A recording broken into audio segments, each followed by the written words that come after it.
News when you want it with Bloomberg News Now. I'm Amy Morris. And there's your closing bell on Wall Street, where traders see a Fed rate cut as a sure thing on Wednesday. That, along with a surge in tech megacaps, moved markets higher. And of course, we bring in the closing numbers each day here at Bloomberg. The S&P 500 gained 31 points. NASDAQ gained 208 points. The Dow gained 50 points.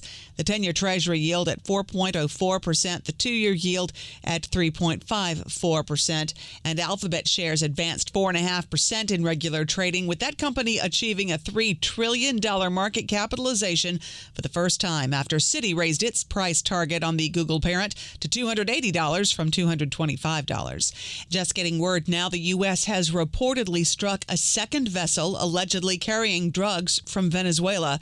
President Trump posted on social media that U.S. forces conducted the strike in international waters. That post included a link to a video showing a vessel rolling in the waves in unidentified waters.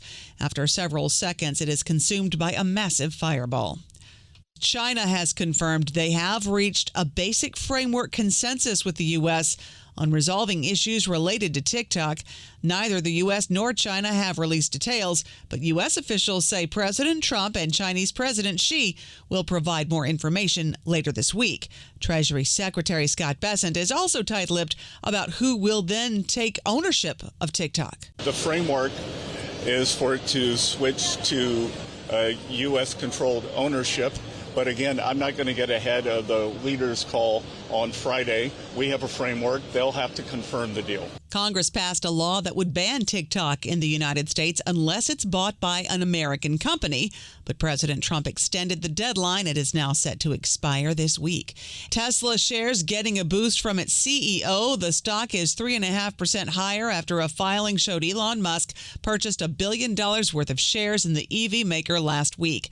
Bloomberg's Craig Trudell reports it is a vote of confidence after a first half that's seen Tesla's global vehicle deliveries slump 13%. The question will be, what can Musk do to kind of keep this optimism and maintain this, positivity, even in the face of what he's warned may be a few rough quarters in the months ahead. Bloomberg's Craig Trudell reporting from London. It has been 5.5 years since Musk last purchased Tesla shares in the open market. He did offload more than $20 billion in the company in 2022. That's the year he bought Twitter. President Trump says he does not think companies should have to report earnings every quarter. In a Truth Social post, he said they should do it every 6 months so managers can focus on running their businesses.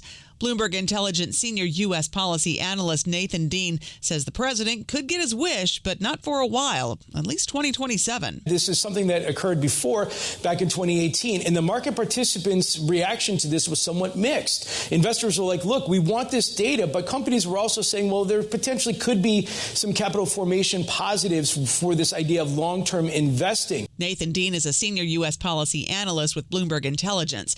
The SEC did not immediately return a request for comment on Trump's proposal.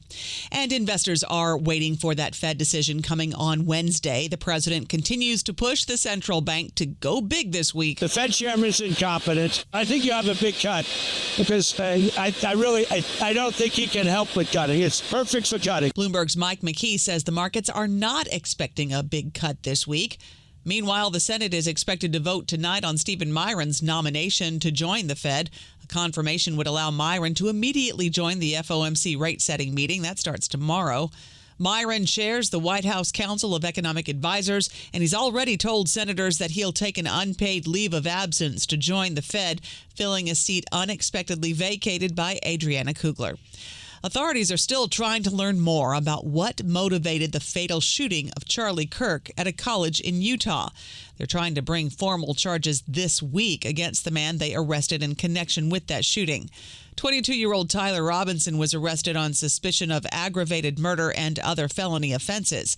The Washington Post reports Robinson confessed to his friends in a chat room on the online platform Discord, saying, quote, "It was me at UVU yesterday. I'm sorry about all of this."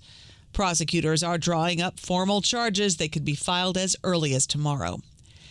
That's news when you want it with Bloomberg News Now. I'm Amy Morris. This is Bloomberg.